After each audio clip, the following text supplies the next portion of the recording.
네, 안녕하세요. 오늘 선생님께서 소개해 주실 수업은 무엇인가요? 제가 오늘 소개해 드릴 수업은 구글 스프레드시트를 활용한 사회조사 보고서 만들기입니다. 구글 스프레드시트라는 게 많이 유명하긴 하지만 실제로 수업에는 쓰이지 않는 것 같아서 선생님들께 소개해 드리고 싶어서 이 자리에 나오게 되었습니다.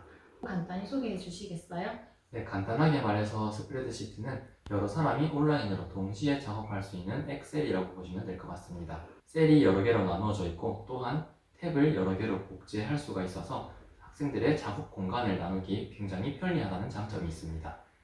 네, 그러면 이러한 프로그램을 최근에는 어떤 수업에 적용하셨나요?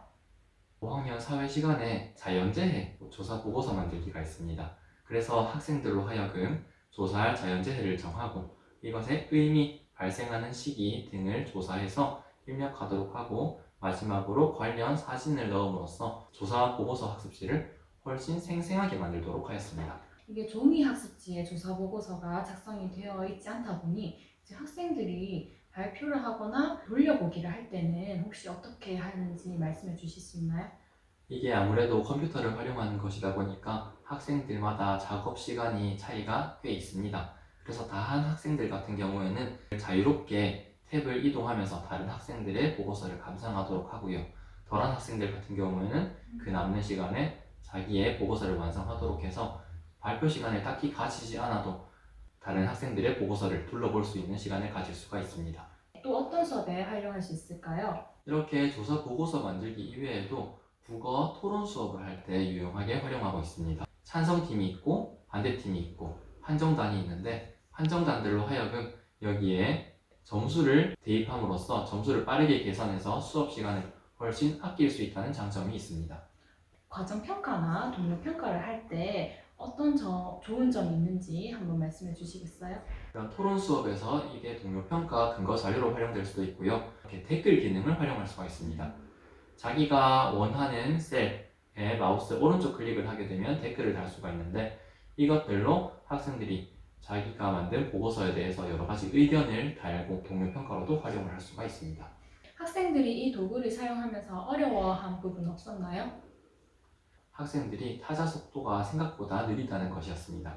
그래서 제가 계획한 것보다 많은 시간을 투자했어야 됐었는데요.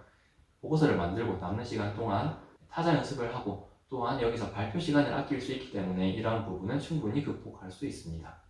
그러면 마지막으로 학생들에게 스프레드시트 활용법을 가르칠 때 선생님만의 팁이 있으시다면 말씀해 주세요. 저는 학습지 틀을 만들 때 항상 구석에 줄 바꾸기 그리고 사진 넣기 방법을 이렇게 입력해 놓습니다.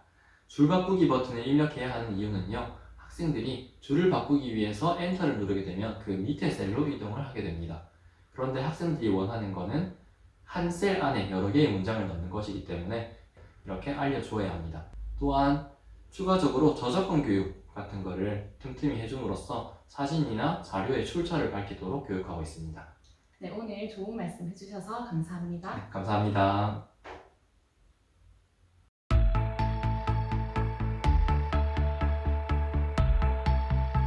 안녕하세요, 선생님. 네, 안녕하십니까. 저는 화원초등학교 교사 류성호라고 합니다.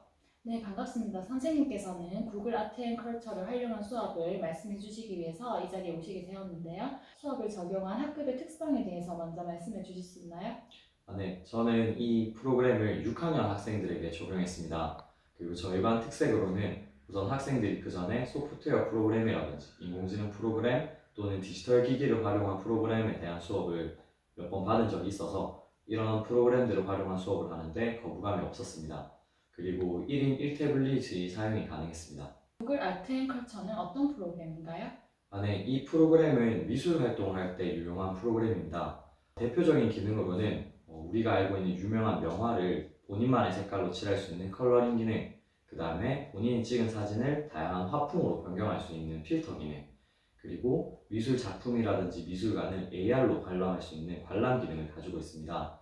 이 밖에도 다른 미술 프로그램이랑 조금 다른 점은 보통 미술이라고 하면은 색칠하거나 작품을 만드는 데 중점이 있는데 이 프로그램은 퍼즐을 한다든지 게임적인 요소들을 가지고 있어서 많은 학생들이 재미있게 참여할 수 있습니다. 이 중에서도 주로 사용한 기능은 무엇인가요? 네, 저는 6학년 미술에서 다양한 표현 방법의 특징과 과정을 이해하고 이를 활용할 수 있다. 요 성취 기준을 달성하기 위해서 이 프로그램을 사용했습니다. 원래 이 성취 기준을 달성하기 위해서는 학생들이 다양한 표현 방법을 직접 체험해보고 그런 체험해보는 과정을 통해서 과정과 방법을 탐색하는 것이 주 성취 기준 달성 방법인데요. 지금처럼 코로나19로 인해서 오프라인 수업이 불가능할 때 여러 가지 표현 방법을 탐색하는 게 좀 힘들다고 생각을 했습니다. 그런데 이 프로그램을 활용해서 내가 찍은 사진을 다양한 화풍으로 변경해보면 학생들이 자연스럽게 다양한 표현 방법의 특징과 과정을 이해할 수 있어서 매우 유용하게 사용했습니다. 지금 현재 그 코로나19로 인해서 학생들이 감상 부분을 이해하는 데 어려운 점이 많은데 이 프로그램을 사용하면은 다양한 화풍을 가진 미술작품과 미술관을 관람할 수 있어서 굉장히 유용하게 사용할 수 있었습니다. 네, 그러면 학생들이 이 프로그램을 통해서 재미있게 수업을 했을 것 같기도 하지만 이제 혹시 어려웠던 점은 없었나요? 네, 먼저 이 프로그램을 사용할 때는 한 두 가지 정도 주의점이 있는데요. 첫 번째는 물론 컴퓨터로도 접속이 가능하지만 컴퓨터로 접속할 경우에는 제가 아까 설명드린 사진을 찍어서 다양한 화풍으로 변경하는 필터 기능이라든지 또는 학생들이 미술 작품이나 미술관을 AR로 관람할 수 있는 관람 기능을 사용하는 것이 조금 힘듭니다. 그래서 환경적으로는 반드시 1인 1태블릿이 사용이 가능할 때 활용이 가능하고요. 두 번째로는 처음 사용하는 경우에는 너무 다양한 프로그램들이 있다 보니 학생들이 사용하는데 조금 어려움을 겪을 수도 있습니다. 그래서 반드시 이 프로그램을 사용하기 전에는 프로그램에 대한 설명을 충분히 하고 학생들이 인지한 상태에서 프로그램을 사용하는 것이 중요하다고 생각합니다. 네, 그러면 이 프로그램을 고학년들에게 적용하셨는데요. 혹시 저학년에게 적용할 수 있는 방안이 있을까요? 네, 충분히 적용 가능하다고 생각합니다. 다양한 명화를 본인만의 색깔로 색칠해보는 컬러링 기능이 있는데요. 이 기능을 활용할 경우에 학생들이 아직 색 인지라든지 색 감각이 조금 부족한 시기에 자신만의 색깔로 색깔을 칠해보면서 조형 요소와 원리에 대해서 조금 더 쉽게 이해할 수 있을 거라고 생각합니다. 또한 저학년 학생의 경우에는 다양한 미술 작품을 감상하면서 배경 지식을 쌓는 게 중요한데요. 지금처럼 코로나19로 인해서 관람이 불가능한 시기에 이 프로그램을 사용하면 AI 기능을 통해서 충분히 자세히 관람할 수 있을 거라고 생각합니다. 네, 그러면 마지막으로 이러한 구글 아트 앤 컬처 프로그램을 활용하여 기대할 수 있는 수업 효과를 말씀해 주시겠어요? 크게 두 가지로 설명할 수 있을 것 같습니다. 먼저 첫 번째는 학생들의 미술 과목 자체에 대한 흥미도를 높일 수 있을 것 같습니다. 미술 과목 같은 경우에는 고학년으로 갈수록 학생들의 기능 차이가 심하게 벌어져서 이 기능 차이가 흥미도까지 이어지는 경우가 많습니다. 이 프로그램을 사용하면 본인의 미술적 기능과 상관없이 체험할 수 있는 다양한 프로그램들이 있기 때문에 미술이라는 과목에 흥미를 갖고 참여할 수 있을 것 같습니다. 두 번째로는 유의미한 수준별 학습이 가능합니다. 보통 미술 수업을 할 때 가장 힘든 점이 미술적 기능이 뛰어난 학생들은 오랜 시간을 투자해서 훌륭한 작품을 만들어내는 반면에 미술적 기능이 부족한 학생들은 굉장히 짧은 시간에 좀 수준이 낮은 작품들을 완성하는 경우가 많은데요.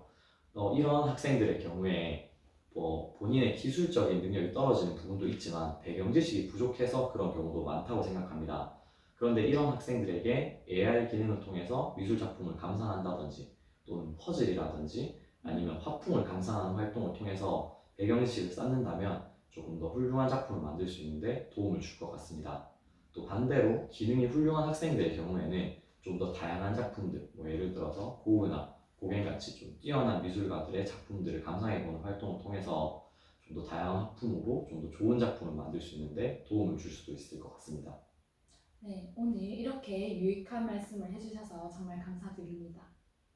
네, 감사합니다.